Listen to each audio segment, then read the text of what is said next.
Bienvenidos a Legato Podcast, el programa para profesionales del derecho donde pensamos nuestra profesión y te permitirá conocer a distintos colegas dando sus opiniones y reflexiones sobre la realidad jurídica, actualidad judicial y el ejercicio profesional. Búscanos como Alegato Podcast en YouTube, Spotify e Instagram. Hola, bienvenidos al primer episodio de lo que dimos llamar Alegato Podcast. Yo soy Hernán Arce. Yo soy Pedro Caminos. ¿Cómo están? Muchas gracias por estar del otro lado. Hoy decidimos iniciar este podcast con intención de tratar un tema específico que el año pasado tuvo una resolución por parte de la Corte Suprema, que es el fallo Levinas. Para tratar de generar un espacio de diálogo, intercambio de ideas y también que lleve un poco de claridad, decidimos tener como invitada a una amiga y colega profesional del derecho, que es Lorena González Tocci. ¿Qué tal? Buenas tardes, Hernán y Pedro. ¿Cómo estás, Lorena? Gracias por la invitación. Muy bien. Por favor. Bueno, bienvenida Lorena. Para los que no la conocen, Lorena González Tocci es profesora de Derecho Constitucional en la Universidad de Buenos Aires, también es profesora en la Universidad de San Andrés, es la directora del Instituto de Derecho Constitucional del Colegio de Abogados de San Isidro y no solamente tiene una gran experiencia académica, sino que también es una practicante del derecho constitucional, se especializa en recursos extraordinarios, ha participado como amiga del tribunal en audiencias públicas en la Corte Suprema, y vamos a aprovechar entonces este doble carácter que tiene Lorena de ser una persona que sabe el qué, sabe la teoría y sabe el cómo, también conoce la práctica.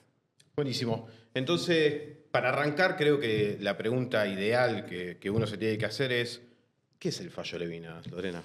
Este caso es importante por dos motivos. Primero, por la doctrina que sienta y por otro lado, por el tema que está resolviendo. Es peculiar porque es un caso en donde se resuelve un conflicto de competencia. No Bien. es una sentencia de fondo, sino es una sentencia que va a definir la competencia entre dos tribunales, entre el Tribunal Superior de la Ciudad y la Cámara Civil, a los fines de definir quién de estos dos es el Tribunal Superior de la causa en los términos del artículo 14 de la Ley 48. Para decirlo de una manera más llana, ante quién tengo que presentar un recurso extraordinario federal para cuestionar sentencias definitivas contra las que no se puedan presentar más recursos ordinarios y extraordinarios locales. Perfecto. Hago un brevísimo relato del trasfondo del caso. Es un caso de rendición de cuentas, es una demanda de rendición de cuentas y eventualmente de daños y perjuicios. Los familiares de un artista que era León Ferrari demandan a Gabriel Levinas por la forma en la que había administrado ciertas obras de arte vinculadas con este artista. Y le piden rendición de cuentas documentada y eventualmente el pago de una suma. Esto tramita ante la justicia civil, en el juzgado civil 75.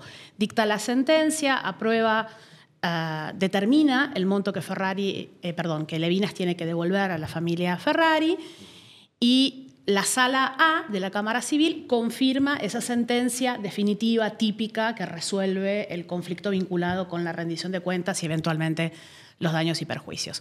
Contra esa sentencia, dictada por la Sala A, confirmatoria de la sentencia de primera instancia, Levinas hace dos cosas. Los abogados de Levinas, en realidad, hacen dos cosas. Presentan dos recursos simultáneos. Para aquellos que transitan el universo del recurso extraordinario, ya les tiene que empezar a sonar en la cabeza el caso Estrada. Esto pasó, después voy a referir a Estrada, pero esto pasó hace casi 40 años, en un caso no igual, pero que tenía el mismo conflicto vinculado con la competencia. Decía entonces que los abogados de Levinas hacen dos cosas, presentan dos recursos en forma paralela. El recurso extraordinario federal del artículo 14 de la Ley 48, ese lo presentan ante la Cámara, como dije, ante la Sala, cumpliendo con los requisitos de admisibilidad, que exista una cuestión federal o eventualmente que haya un caso de arbitrariedad. Así es. Ese recurso, la Sala A de la Cámara Nacional en lo Civil lo rechaza por un argumento bastante habitual, que es porque estaban involucrados en el recurso cuestiones de hecho y de prueba ajenas a la instancia extraordinaria. Este es el caso típico de rechazo, de admisibilidad de los recursos que van por fuera de los contornos estrictos de las cuestiones federales del artículo 14.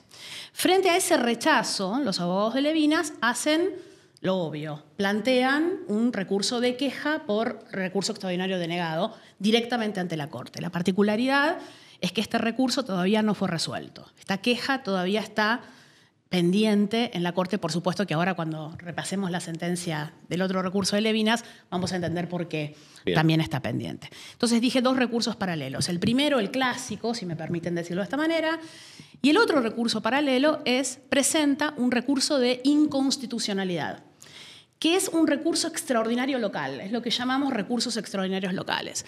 Ese recurso de inconstitucionalidad está regulado por una ley de la legislatura porteña, que es la ley 402, que tiene como objeto dirimir conflictos de interpretación vinculados con la Constitución porteña, con la Constitución de la ciudad o con un acto que ponga en cuestión disposiciones dictadas en ambas sentencias. Y eso lo presentó en la misma Cámara.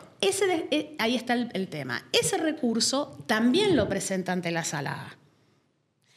Y la Sala A, que ya hizo la primera tarea, decir el recurso extraordinario federal del artículo 48 lo rechazo por una cuestión de fondo, si quieren. El recurso de inconstitucionalidad local, la Sala A lo que dice es cuestiona la forma en la que se plantea, porque ese recurso no puede ser presentado ante esa sala, porque las cuestiones dirimidas en el caso, en el proceso, están reguladas por el Código de Procedimiento Civil y Comercial de la Nación.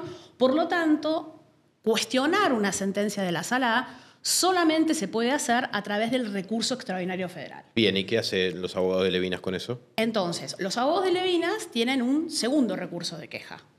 Plantean un recurso de queja por denegación del recurso de inconstitucionalidad local ante el Tribunal Superior de la Ciudad, ante la Corte porteña. Bien.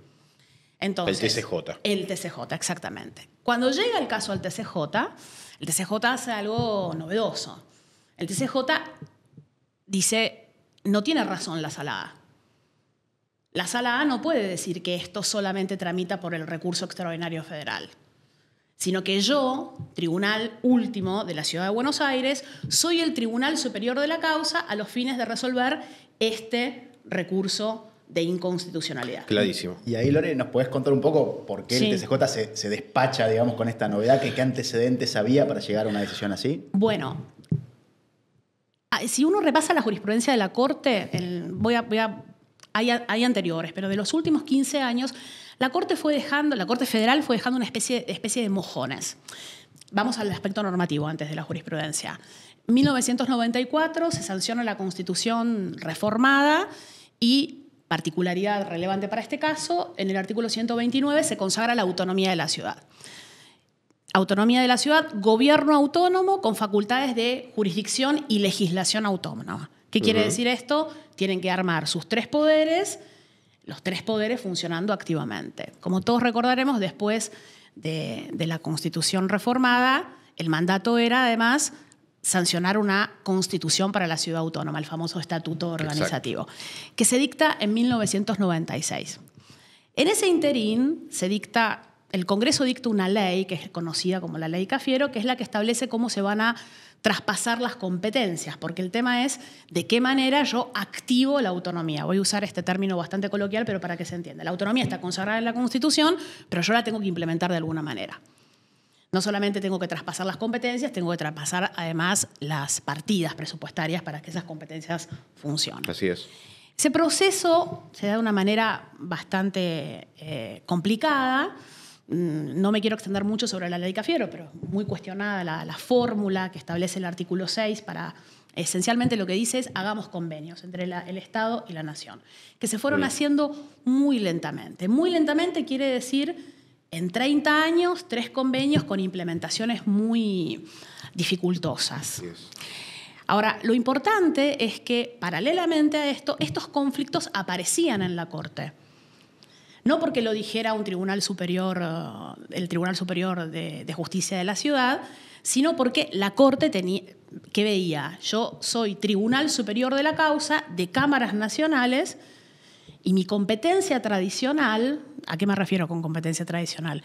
Competencia por apelación implica que yo voy a tener que resolver cuestiones federales, esto voy a ser muy enfática porque el recurso extraordinario está dirigido para resolver la interpretación del derecho federal. La Corte no está pensada para resolver derecho común y la Corte termina, si revisamos las estadísticas de ahora y las estadísticas de hace 30 años, hay un trabajo enorme de la Corte que no debería hacer, que es resolver cuestiones de derecho común.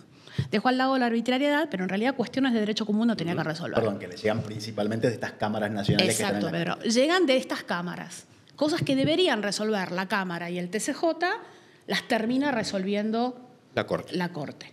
Entonces, ahí empiezan a aparecer una serie interesante de precedentes. Los voy a ir nombrando, no sería muy extenso para analizarlos. Corrales, Nisman, Gobierno de la Ciudad de Buenos Aires, Bazán, el último del año 2019, me voy a detener luego en Bazán, en donde la Corte empieza a hablar de es necesario implementar definitivamente el traspaso y sobre todo empieza a hablar de estos problemas de competencia. Bien. Empieza a decir quién es el Tribunal Superior de la Causa. No de la manera tan rotunda, si me permiten, que lo dicen Levinas, pero ya había mojones, como si fuera pulgarcito, ¿vieron? Iba dejando, los que estudiamos a partir de los precedentes, que creo que es lo que uno debe hacer, ya sabíamos más o menos que en algún momento esto iba a pasar por el problema práctico de terminar siendo Tribunal Superior de la Causa cuando no estás diseñado para hacer eso, y por otro lado nos lo iban avisando en la jurisprudencia. Y ahora, vos decías que ya existieron antecedentes por parte de la Corte previos referidos a este tema, que el otro troncal, si lo tenemos que tomar, es justamente la autonomía porteña, autonomía de la Ciudad de Buenos Aires, y con la reforma constitucional del año 94. Sí. ¿Qué difiere el actual fallo Levinas con el resto? ¿Qué es lo central o en qué más avanzó la Corte en el fallo Levinas en lo que no había hecho en los fallos anteriores? ¿Qué es lo nuevo? ¿Qué es lo nuevo? Lo nuevo es, no solamente, la Corte hace tres cosas. Voy a explicar cómo es el voto. Es un voto por mayoría. Lo firman 3 jueces de la Corte con composición al 29 de diciembre del 2024. Bien. Lo firman Rosati, Lorenzetti con 4 miembros. Y Maqueda. Una Corte con 4 miembros también, pero además de esos 4, 3, mayoría de 3. Que hoy quedan 2. Uh-huh. La Corte, en el voto de la mayoría, yo distingo 3 ejes. Arranca de una manera particular también, porque va a buscar la jurisprudencia, que también hice referencia hace un ratito, sobre cómo tengo que determinar el Tribunal Superior de la Causa a los fines del recurso extraordinario.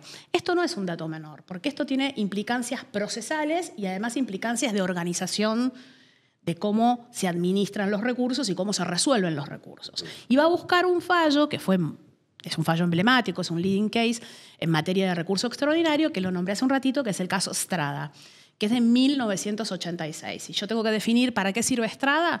Strada nos fija la doctrina de qué es Tribunal Superior de la Causa a los fines del recurso extraordinario. Bien. En Strada, la Corte dice, este precedente está reafirmado, no es un precedente que la Corte dejó, ni hubo overruling, no, es un precedente vigente, que el Tribunal Superior de la Causa, siempre hubo conflictos con los tribunales, con las Cortes provinciales. Parecido a lo que estamos viviendo ahora, pasaba con las Cortes provinciales sin el tema de la autonomía. Claro. Era un tema de quién resuelve. Si lo voy a resolver yo, último tribunal provincial, o si como total es una cuestión federal, eran argumentos bastante pueriles los que daban los tribunales superiores provinciales, esto lo tiene que resolver la Corte Federal, así que a mí no me vengan a reclamar. En Strada la Corte dice, Tribunal Superior de la Causa, a los fines del recurso extraordinario, que es al que le presento el recurso extraordinario federal, y curiosamente es el que dicta la resolución contra la que puedo presentar un recurso extraordinario, es el último tribunal, una vez agotadas las instancias extraordinarias y ordinarias locales, para resolver la cuestión federal. Bien. ¿Eso qué quiere decir? Que yo tenía que transitar todos los recursos comunes, ordinarios son comunes, y esto que dije antes, el recurso extraordinario local. Hago un footnote chiquitito. En las provincias, al igual que en la ciudad autónoma, hay denominaciones diferentes para el recurso extraordinario local o provincial. Se llaman recurso de inconstitucionalidad o recurso de inaplicabilidad. La ciudad adoptó la denominación recurso de inconstitucionalidad. En Strada, ahí ya había marcado una pauta muy interesante, que es esta idea de deben resolver cuestiones federales, y una idea que la Corte remarca en Bazán y se ve muy claro en Levinas, que es la necesidad efectiva en Levinas de que existan tribunales intermedios que resuelvan los casos antes de que el caso llegue a la Corte. No porque la Corte no lo quiera resolver, sino porque la existencia de cuestiones vinculadas a derecho federal o a derecho común, en el caso de sentencia arbitraria es derecho común y que haya arbitrariedad, no escapa a las competencias de los tribunales locales. Ahí, si yo no recuerdo mal, Lore, Sí. la frase fuerte de la Corte en Estrada era que los jueces tienen la facultad de ejercer el control de constitucionalidad, pero también tienen el deber de ejercer el control de constitucionalidad. Estrada Por es- eso no se pueden escapar. Exacto, Estrada es un caso escrito sanguíneamente. Pero tenían razón, porque Estrada es un caso bastante escandaloso, era un conflicto de un desalojo y se estuvieron pasando la pelota en términos de competencia. Entonces, siempre atrás de esto hay que pensar en el acceso a la justicia y el plazo razonable. Vieron que a veces eso se dice líricamente, pero es esto. Y en la deformación de cómo funciona el sistema. Entonces, en Estrada, todos los que litigamos en corte, todos los que nos dedicamos a esto, sabemos que Estrada es una doctrina consolidada. Un año después de Estrada, la Corte dicta un precedente que se llama Teles, en donde dice cómo se va a aplicar temporariamente Estrada. Esto también la Corte lo hizo en Levinas. Y después dicta Di Masio, que es el que complementa la doctrina de Estrada. Tribunal Superior de la Causa tiene que ver con que no se puede, no solamente tienen que haberse agotado estos recursos, sino que además no puedo plantear cuestiones vinculadas a la aplicabilidad por el monto, a diferentes tipos de materias para circunvalar la revisión del Tribunal Superior Provincial. Uh-huh. Y hay un dato importante en Levinas.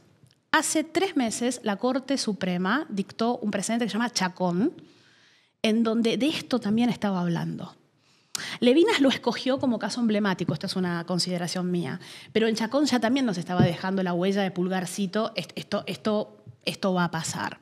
Entonces les decía, primer eje es, recuerda, refresca esa doctrina para que nadie se le olvide que ese es el Tribunal Superior de la Causa. Y cuando va a pasar a analizar los fundamentos, repasa esos precedentes y los pone con más énfasis. Dice, es lo que le corresponde a los tribunales superiores de justicia de la provincia y de la ciudad, es lo que deben hacer jurisdiccionalmente, es el ámbito de su competencia resolver estas cuestiones, y al mismo tiempo eso lo hace invocando el artículo 31, ¿no? Y hace referencia al artículo 5 con garantizar el servicio de justicia en el ámbito de sus competencias. Ese es el fundamento que la Corte da. Y después hay una especie de reproche que va desarrollando el voto de la mayoría de la Corte. Dice, pese a esta jurisprudencia tan clara, pese a esta jurisprudencia tan consolidada y tan clara, y pese a que pasaron 30 años desde que se estableció la autonomía en la Constitución Nacional y todos los intentos de reforma, siguen llegando estos casos.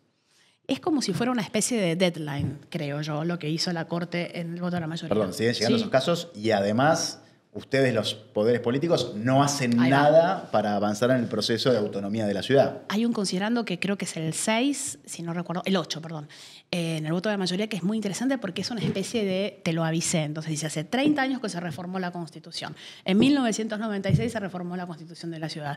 Dictaron la ley de traspaso, hicieron 3 convenios. Hace 5 años dicté el precedente Bazán, del que hablaba yo. En el precedente Bazán dice, esto institucionalmente no corresponde que funcione de esta manera. Necesitan activar el traspaso, necesitan hacerlo. Y ahí habla de el aspecto que fue particular en esta sentencia sobre el carácter el retraso injustificable del traspaso.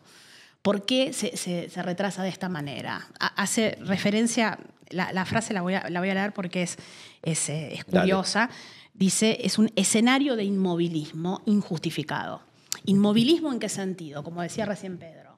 No es solamente el repaso que hicimos de la normativa y de los fallos que yo fui dictando como Corte Suprema, sino hay responsabilidades vinculadas con la legislación vigente y con qué tienen que hacer los poderes políticos, legislativo y ejecutivo, para implementar este traspaso. Y esto, dice la Corte en la mayoría, es injustificable. Rosenkrantz también lo va a decir en la disidencia, pero le va a dar una vuelta a su implementación. Ok, hay una coincidencia desde ese punto de vista. No, es que esto yo creo, Hernán, y creo que van a coincidir los dos, esto no se puede refutar.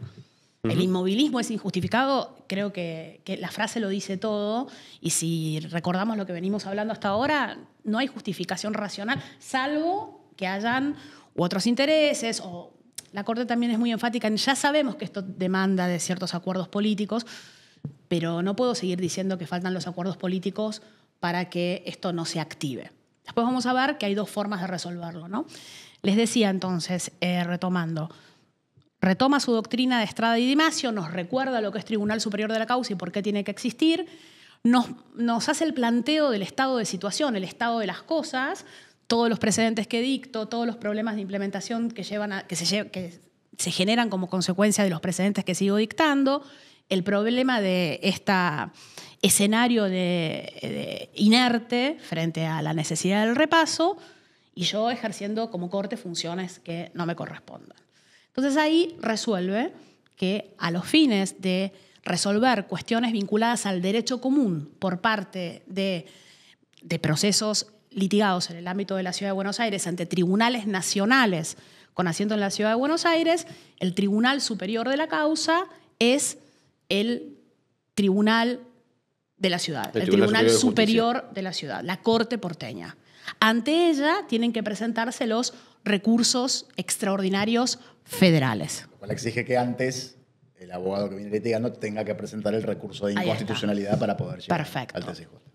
Como decíamos recién en Estrada, yo necesito un recurso previo. Vieron que yo dije la necesidad de tribunales intermedios. Cuando la Corte habla de tribunales intermedios, se está refiriendo al TCJ, pero se está refiriendo al recurso extraordinario local. Yo uso mucho este término porque me parece que se entiende mejor, que tengo que agotar el recurso extraordinario local. Si uno litiga, viene de provincias, esto lo hacen.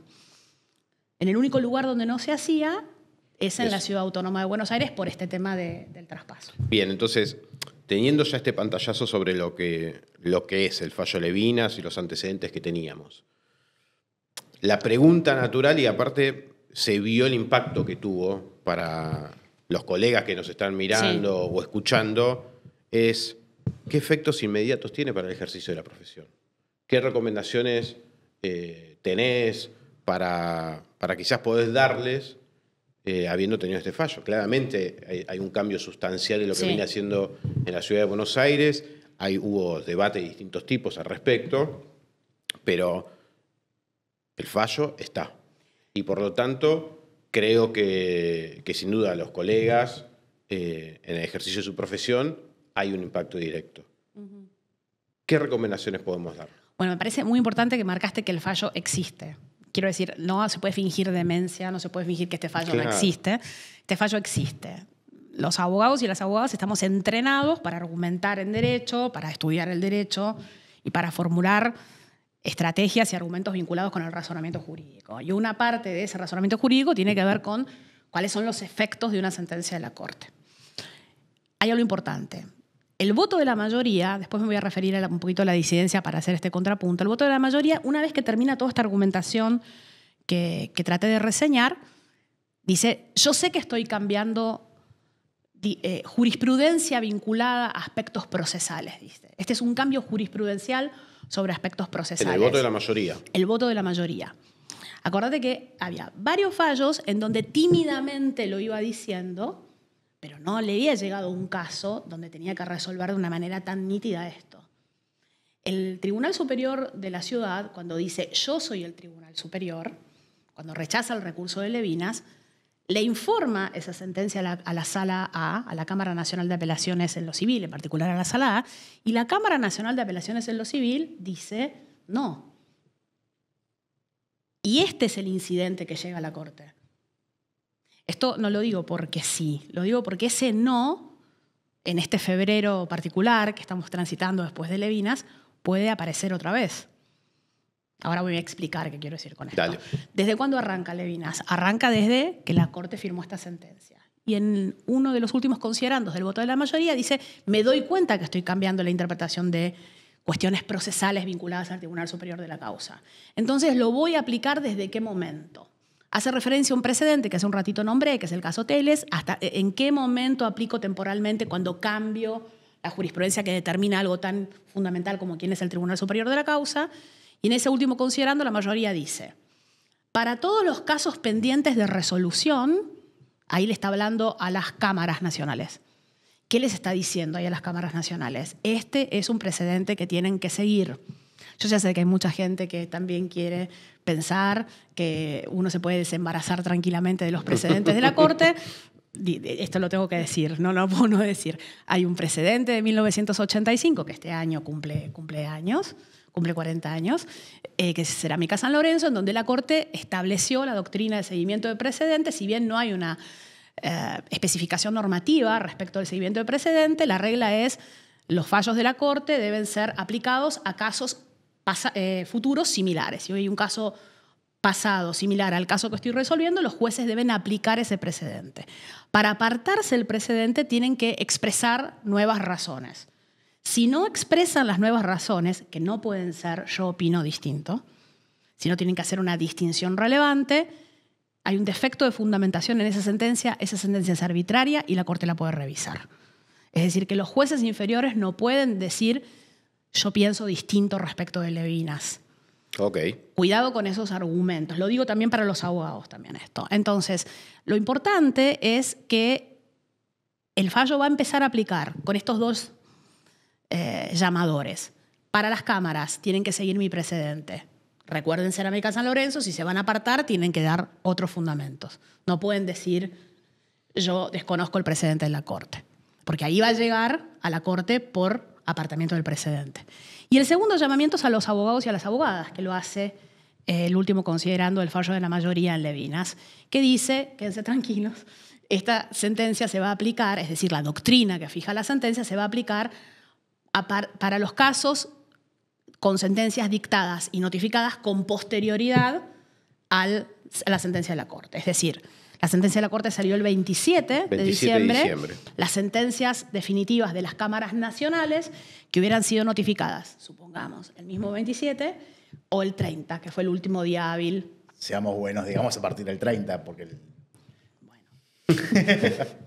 Viste que yo siempre hay que pensar peor, Pedro, porque después hay cosas raras. Entonces, porque después tenemos que pedir un acceso a la información pública para que digan en qué hora se firmó la sentencia de la Corte.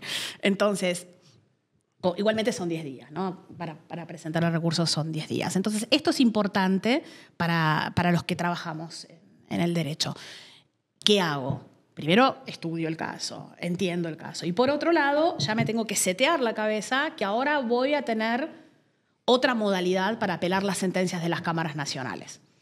Esa modalidad se llama recurso de inconstitucionalidad local, que está regulado en la Ley 402. Esa es la sentencia de la mayoría, la decisión de la mayoría, y hoy deberíamos decir es la doctrina vigente de la Corte a febrero del 2025. Bien, entonces, por lo que escucho, una clara recomendación es empezar a tener un estudio, una lectura de la Ley 402 de la Ciudad de Buenos Aires. Eso es fundamental. Es básico porque más allá de que uno más o menos puede conocer cómo funciona el recurso de inconstitucionalidad en la Ciudad Autónoma, muchos abogados y muchas abogadas entran a transitar un procedimiento diferente. La sentencia tiene problemas de implementación, más adelante lo voy a decir, pero tengo en mi escritorio 3 carpetas con 3 casos en donde tengo que apelar sentencias de la Cámara Nacional, de las cámaras nacionales, sí, que civil, sea comercial, civil, laboral, lo que sea. Perfecto. Entonces voy a tener que, de acuerdo con Levinas, tengo que saber que ahí voy a tener que presentar un recurso de inconstitucionalidad local, regulado por la Ley 402. ¿Cuál va a ser el agravio? ¿Cuáles son los requisitos de procedencia? En esa causa tiene que haber una afectación de la interpretación de la Constitución local, de la Constitución nacional o de una autoridad o un acto vinculado con esas dos normativas y que sea contraria a esa resolución. Esto está regulado en el artículo 27 de la Ley 402. Ese recurso de inconstitucionalidad local se presenta ante el tribunal que dictó la sentencia que estoy apelando. ¿Cuál sería? Las cámaras. Las cámaras nacionales de apelación. Y ahí viene el tema de la implementación. Ahí voy a tener que ir con el recurso de inconstitucionalidad local. Bien, entonces, un paso que todos tenemos que tener claro, se presenta a la misma Cámara Nacional. Es el Tribunal Superior de la Causa, Exacto. A los fines del recurso extraordinario local.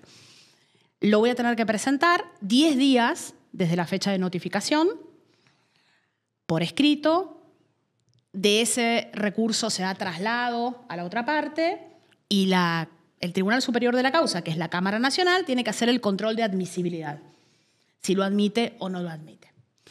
Una vez que, si lo admite, lo tiene que pasar al TCJ, lo tiene que subir al TCJ, para que el TCJ resuelva el recurso de inconstitucionalidad local.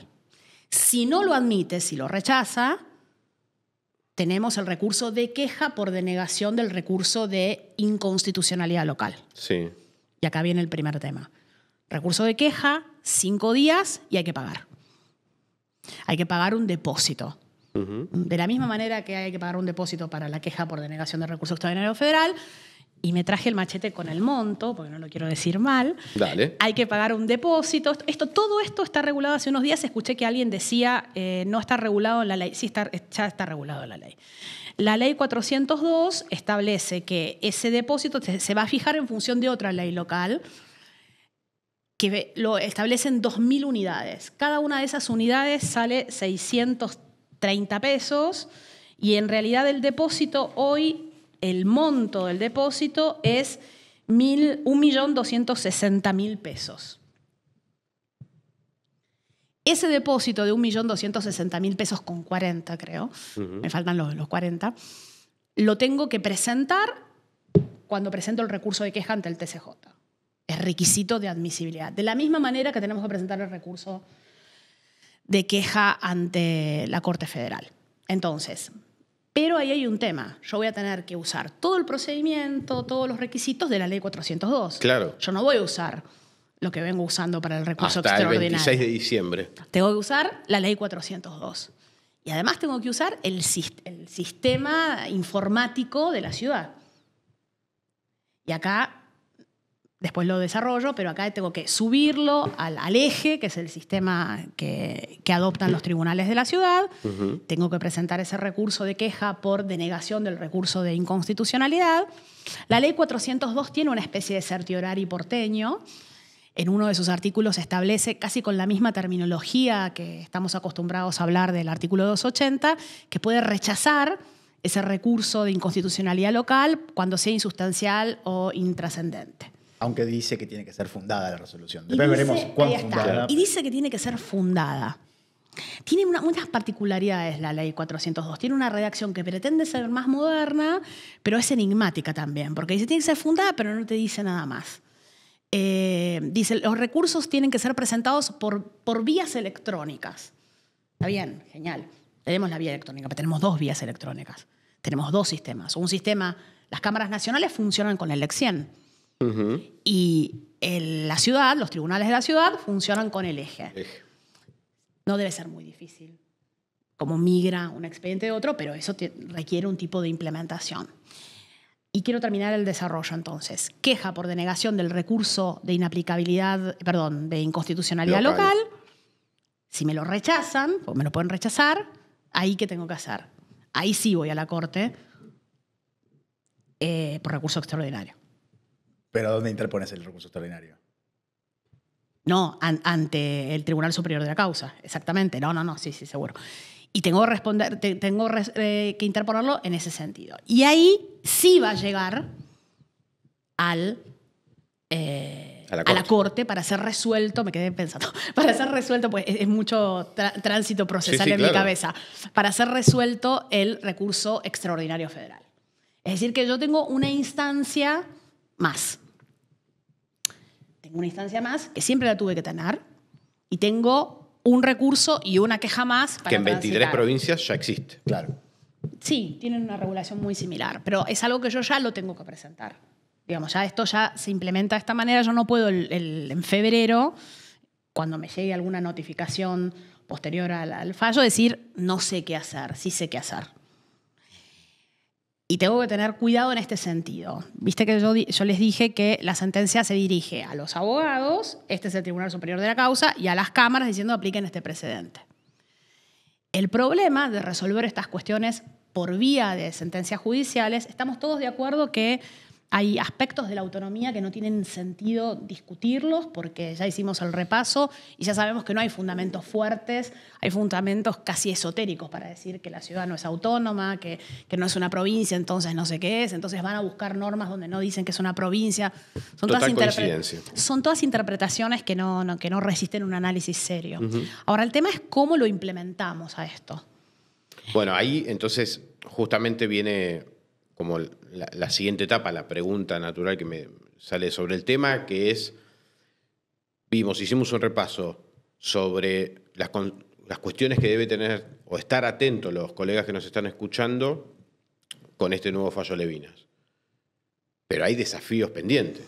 Sí. No es que el fallo resolvió la cuestión. No.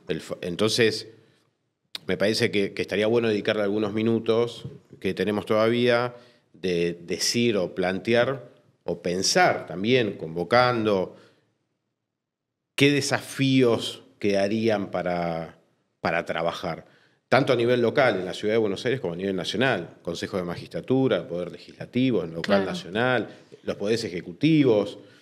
¿Qué opinión tenés con respecto a eso? ¿Qué pensás? Si me permitís, porque creo que nos decías antes que el fallo había sido dictado por mayoría. Ahora pero creo que un buen pie para arrancar con lo que te pregunta Hernán es explicar un poco la disidencia de Rosenkranz. El fallo de la mayoría establece esta regla sobre el Tribunal Superior de la Causa y además hace una exhortación al Poder Ejecutivo local y nacional y a la legislatura porteña y al Poder Legislativo nacional para implementar las cuestiones institucionales vinculadas con la puesta en marcha de esta decisión. Esencialmente lo que le está diciendo es van a tener que establecer el andamiaje que falte para que esto empiece a funcionar. Claro. Yo ya lo tuve que resolver en este caso. Rosenkranz vota en disidencia, como decíamos antes, y es interesante porque todos los ejes que transitamos antes vinculados, cuando hicimos el repaso de la sentencia del voto de la mayoría sobre si hay autonomía, no hay autonomía, si hay demora, no hay demora, Rosenkranz en eso coincide. Dice, hay autonomía, deriva de la reforma de 1994, hay una demora injustificada, es verdad que tiene que ver con los resortes políticos, pero y va marcando pequeñas pautas que son muy interesantes porque él está pensando en la implementación del fallo. Hay algo más que brinda... El voto de la mayoría. ¿Habla sobre la interpretación, sobre la aplicación? Da estas reglas, pero resuélvanlo los poderes políticos. Ok. Resuélvanlo las cámaras, sigan mi precedente, resuélvanlo los poderes políticos, yo hasta acá llegué, digamos. Rosenkranz piensa un paso más. Esto es muy importante porque él había tenido votos diferentes en esos repasos de precedentes que yo dije, en los precedentes donde la Corte fue dejando los mojones, él también fue dejando los mojones de los problemas de implementación. Y hace algo que suele hacer Rosenkranz, que es resolver de una manera muy nítida y muy clara los contornos del caso. Acá hay que ser, yo soy muy enfática en esto, los tribunales y la Corte en este caso resuelven conflictos, casos judiciales, donde hay cuestiones de derecho que tengo que resolver concretas en cuestiones de la Corte, cuestiones federales. Pero tiene que resolver un conflicto. Entonces, acá que tiene que resolver un conflicto de competencia. Y ese conflicto se tiene que resolver sobre la base de lo que las partes alegaron y las características del caso. Y acá nadie planteó inconstitucionalidades vinculadas con las leyes que siguen vigentes, que establecen, por ejemplo, ante quién tengo que apelar una sentencia de la Cámara Nacional local. O sea, Levinas, sus abogados interpusieron el recurso de inconstitucionalidad sin haber sostenido que era inconstitucional que ellos no pudieran presentar el recurso de inconstitucionalidad. Y Rosenkranz hace algo muy interesante que es que lo marca. No lo marca para hacer el contrapunto con los abogados de Levinas, sino lo marca por esto que digo, los contornos del caso, los que cualquiera que repase la forma que tiene de resolver Rosenkranz suele resolver de esa manera, es una forma de interpretar los conflictos del derecho, el derecho constitucional y los conflictos a los que deben resolver los jueces, que me parece que es interesante también desde el litigio, porque nosotros estamos entrenados también para plantear problemas, resolver problemas y alegar sobre la base de esos problemas. Y así resuelven los tribunales. Entonces, él, si me permiten el fallo de la Corte, es exacerbado lo que voy a decir, pero es más como maximalista. Da como grandes rasgos, bueno, esto se tiene que implementar y se tiene que implementar de esta manera, y es verdad, es cierto, todo ese repaso de precedentes. Rosenkranz dice, sí, es cierto, pero acá tengo un problema. Acá yo no puedo definir como tribunal cómo va a ser el procedimiento para apelar. Esto tiene que formar parte de una decisión legislativa y yo no la puedo tomar. Y de alguna manera, además de decir, le faltan estos elementos, nadie planteó la inconstitucionalidad de esta ley, nadie me trajo argumentos que yo tenga que refutar o no, es decir, que los contornos del caso ahí no estaban, está planteando el problema de implementación. Está viendo un poquito más allá. Que esto también es algo que los abogados y las abogadas tenemos que analizar en el momento que nos sentamos a definir qué recurso hacemos o qué vamos a hacer de febrero ahora en adelante en la medida en la que esto se vaya implementando. Es infantil, si me permiten el término, creer que con la sentencia se abrieron las aguas y ya se solucionó el traspaso. El traspaso, nadie puede pensar seriamente que el traspaso se resuelve con una sentencia judicial. Nadie, seriamente digo. No seriamente sí, uno puede creer en ilusiones. Entonces, él está mirando esos problemas de implementación. Marca estas pautas vinculadas con quién es el que tiene que definir esto. Lo tiene que definir el Congreso.